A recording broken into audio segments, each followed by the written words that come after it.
A Parashá dessa semana, Be'alotechá, ela começa com uma mitzvah muito especial, que era o acendimento da menorá, que era feito todos os dias no Mishkan, no Templo Móvel, e futuramente também no Beit HaMikdash.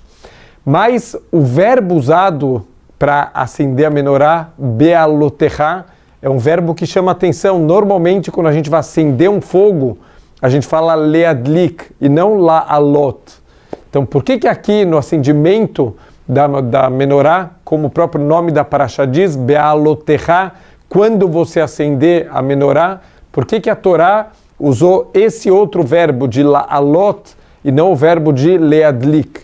Então, a resposta é que duas coisas a gente pode aprender sobre o acendimento da menorá. A primeira coisa, quando o Cohen ele vai acender a menorá, ele precisa ficar com o fogo em cima da vela pelo tempo suficiente para a vela ela poder queimar sozinha. Então não adianta só colocar o fogo e tirar, porque provavelmente ele não vai conseguir ter uma chama bonita. Então fica lá segurando o fogo até o fogo pegar, até o fogo subir, aí sim é considerado que você fez o acendimento correto. Tem uma outra explicação que o Cohen, apesar da menorá ela não ser muito alta, o Cohen poderia, esticando a mão, poderia acender a menorá, mas Hashem quer que o Cohen, quando ele for acender a menorá, ele suba em algumas escadas. Ele vai acender lá de cima, por isso que Be'alotechá, de la'alot, de subir, porque o Cohen tem que subir para fazer o acendimento da menorá, ele vai acender lá de cima. Os nossos sábios eles falam que tem um paralelo muito forte com o Hinur, com a educação das crianças, quando a gente fala sobre o acendimento da menorá.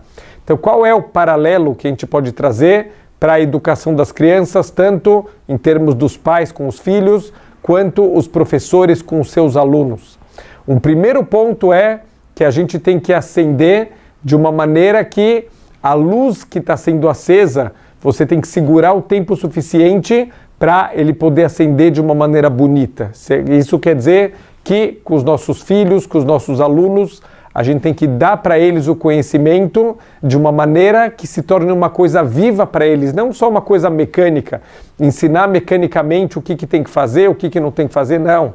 A gente tem que ensinar com vida, com uma luz, para que eles consigam acender a luz interna deles também, e essa luz eles consigam ter independência, quer dizer, a gente tem que ensinar as crianças para que quando elas cresçam, elas se tornem pessoas independentes, elas vão correr atrás da Torá delas, elas vão correr atrás do conhecimento e do crescimento deles, que eles tenham essa vontade de ter a sua luz própria.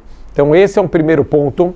E o segundo ponto, por que o Cohen ele precisava subir para acender a menorá? Um dos motivos é que quando a pessoa está olhando a menorá lá de cima, ele começa a ver que, olha, sobraram alguns resíduos, tem algumas sujeiras do dia anterior, e se você começar a acender óleo em cima de sujeira, então com certeza a queima não vai ser a queima mais bonita, mais pura que ela poderia ser.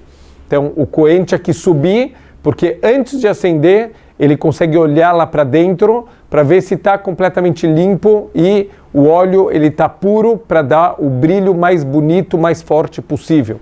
Assim também, quando a gente vai educar uma criança, a gente tem que fazer de tudo para tirar todas as influências negativas, todos os pensamentos negativos, que tentar manter a criança no máximo nível de pureza. Quanto mais pureza, maior o brilho da Torá que essa criança vai ter. Então a gente tem que tomar muito cuidado com todas as influências, a gente tem que tomar muito cuidado realmente com tudo que as crianças estão se expondo. Por quê? Porque para fazer o acendimento da Torá dessa criança, quanto mais pura ela tiver, o acendimento ele vai ser mais bonito, ele vai ser mais claro, ele vai trazer mais luz para o mundo. Então a gente tem que saber que essa missão de ser pai, de ser professor, é uma missão que mais do que qualquer técnica exige coração, que a gente se importe com as crianças, que a gente realmente esteja preocupado em educar elas, em criar pessoas melhores que futuramente vão ter a sua própria luz. Conta uma história de um professor, ele estava na sala de aula, isso uma história bem antiga, na época que ainda se usavam as canetas tinteiro. Então esse professor ele está lá preparando para começar a aula e ele vê que um amiguinho vira para o outro e fala: ai, acabou minha tinta, você pode me emprestar um pouquinho de tinta? E o amigo vira e fala: não, não posso te emprestar. O professor escutou, não falou nada, passou algum tempo, esse professor, ele chamou o aluno na lousa, desenhou a letra Aleph e perguntou para o menino, falou: que letra é essa? O menino falou: Aleph. Ele falou: não, não. Essa é a letra que ensina que quando um amigo te pede alguma coisa, você ajuda ele. Depois ele escreveu a letra Beit na lousa e perguntou: que letra é essa? O menino falou: essa letra Beit. Ele falou: não, essa é a letra que ensina que quando um amigo te pede alguma coisa, você empresta, você ajuda ele. Desenhou o Gimel, o Dalet, até o final, até o Taf, ele ensinou todas as letras do Aleph Beit e sempre com a mensagem: quando alguém te pedir ajuda, você ajuda o teu amigo. Então assim é um professor de verdade, aquele que está preocupado com a educação da criança, com o futuro dela, com o brilho que ela pode trazer para o mundo, assim também com os pais.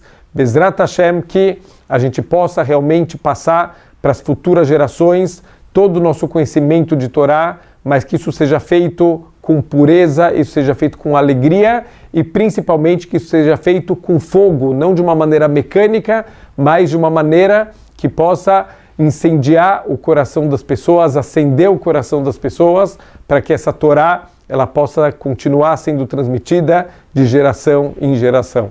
Shabbat Shalom.